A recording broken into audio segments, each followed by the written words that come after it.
I know, yes, I know. Greetings and good evening. You're with St. Paul and Lady Ellion and Reach Out. And as usual, we take the privilege of reaching out to you from where you are, and we're excited, we're happy, we're honored by just the fact that we can touch lives and, reach out to someone who may in need of exactly what we're talking about, both mentally, physically, and verbally.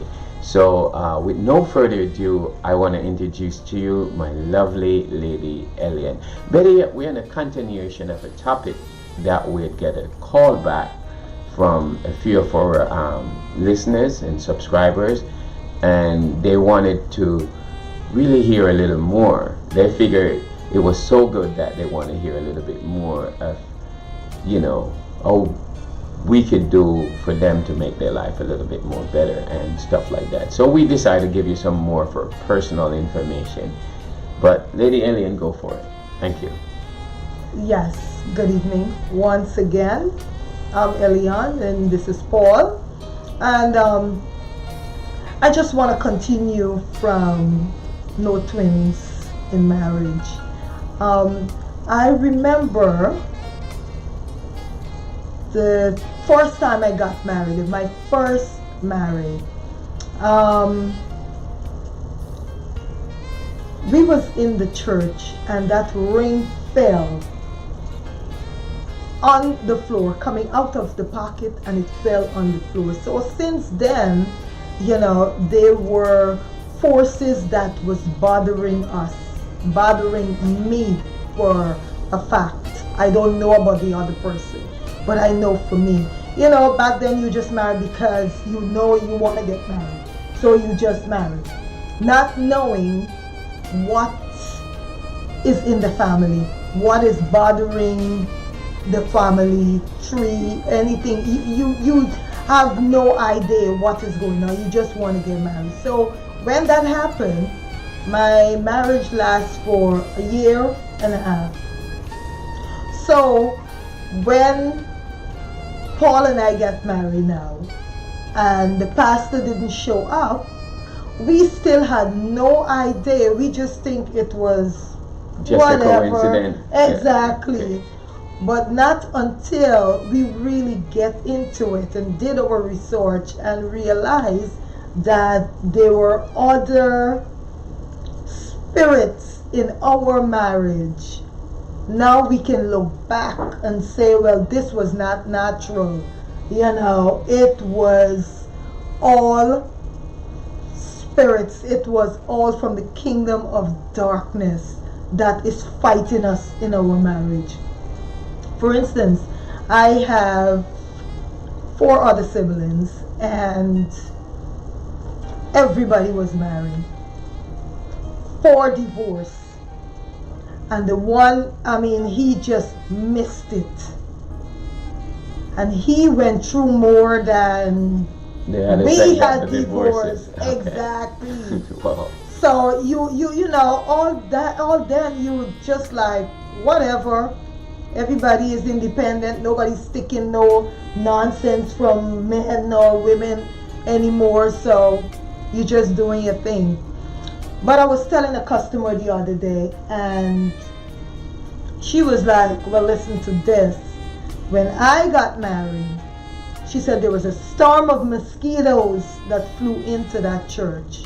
She said all the veil, they had to take it off and brush it off because there was so much mosquitoes. But before the wedding, her and the baby's daddy lived for 18 years and there was no problem. And as soon as they get married, it lasts for 6 years. And that was it. But after that divorce, they are the best of friends. Wow. She said he is remarried, but before he make any decision, before he go to his wife, he come to her. So, that's just to tell you that the enemy don't want marriage. He wants us to live our life with fornication. He wants to be in our life. He wants to get in to our life so that we will not give God the glory.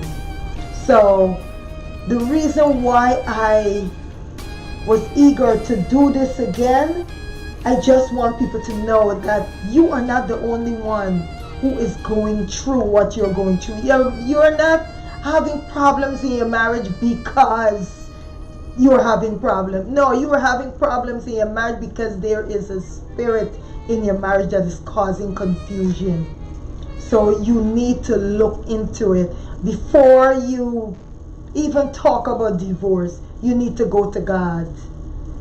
You need to start consulting God. You need to start praying and fasting more before you even talk about divorce.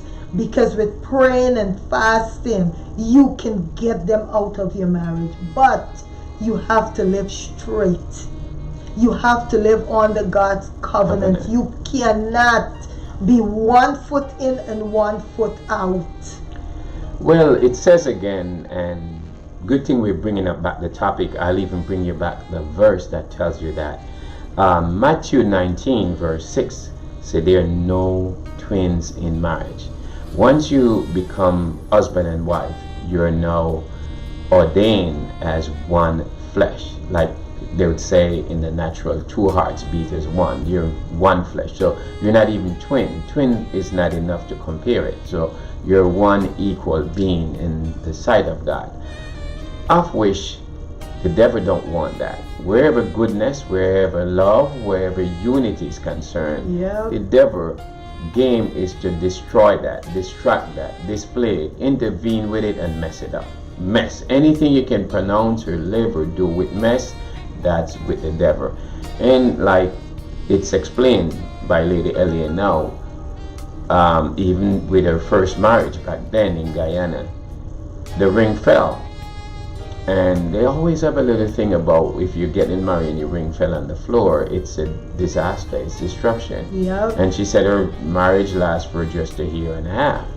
But back then we never take nothing of it. I don't think she thought anything of it until just now. And to refer it back to when we were getting married, me and her, the pastor literally forgot our wedding date. The date of the wedding, where the pastor who performing our wedding ceremony forgot to show up at the church. What a coincidence. So, what a coincidence.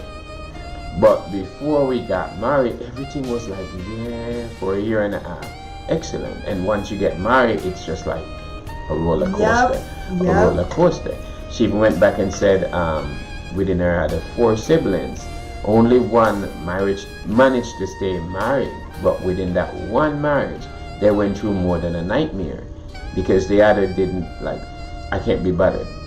I don't want to be bothered. Let's split it up. Either I'm too much in control or I'm better than the other person, and vice versa.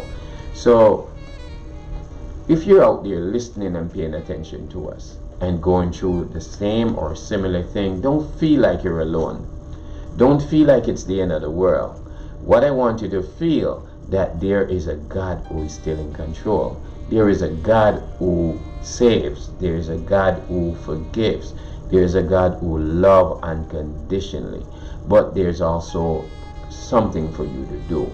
You can't just say there's a God who saves and live and love. You have to intercede to what God wants you to do.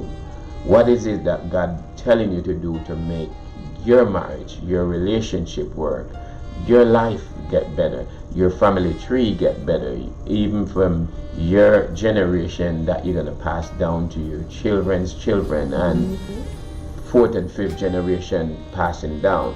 So your seed can still be sown and water and grow and bear fruit, but it also within obedience.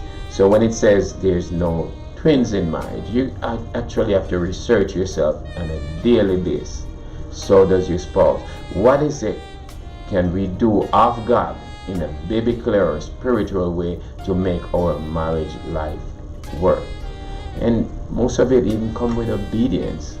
So if we're giving you the word and the scripture, don't really just take our word for it. Research it yourself. Mm-hmm. But we're an example to prove that, you know what? God restores marriages. God saves. And even with Jesus Christ himself said, by his stripe we're healed. God healed marriages too. And you hear of cases where people got divorced and went back and reconciled. Come on, there have to be something that was there in the first place, that the devil tried to destroy, turn over, and twist it the wrong way. So I'll put it back to Lady Ellion and let she kind of polish it off again for you, because we don't want to come to you with a make-believe. We'd rather tell you as is. I mean, boom, that's how it is. Yes. I was looking at a program today, and they were saying that 1 out of 4 couples sleep in different rooms. Separate bedrooms, separate. And it was okay. No, it's not okay. All that is coming from the spirit of destruction, the spirit of separation. If you are married, why are you sleeping in different rooms to get a comfortable rest? Well, I'm here to tell you, when Paul and I just got married, I did not had a good rest. I couldn't. The best time I would sleep is when Paul said he is going to Jamaica or he have somewhere to go. I mean, I used to encourage him to go. And that's because whatever spirit was on me just wanted him to go. I used to ask him sometimes, I'm like, when he come in the bed, I'm like, you did not come alone. Who did you bring with you? I'm always telling him that. I'm like, you brought somebody here with you, because you can feel the heaviness on the bed, you know, and that spirit tormented us. So this here about couples sleeping in different rooms because they need to have rest, that's the biggest lie from the pits of hell.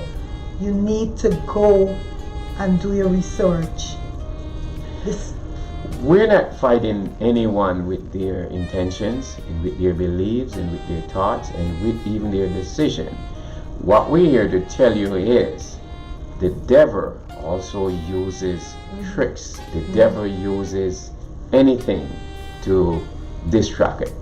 But we're going to wrap up this session with peace, with love, but go back and research who you are, where you're coming from, and if there's any glitches or errors in your relationship or marriage or partnership with your spouse, kind of do a little bit more research biblically and find out where we're coming from. Again, look back at Matthew 19 and verse 6. If it tells you you should be twin, then do not let nothing separate that. So we want to thank you again for tuning in, for listening to us, and you can always subscribe us, like, share, do whatever that pleases you. But we also respect, most of all, your honest feedback. Give us your feedback. Let we know how we're doing and how can we better reach out to you and reach out. So thank you, beloved, and God bless you. Lady Ellion? God bless. All right, thank you. I know, I know, I know, yes, I know.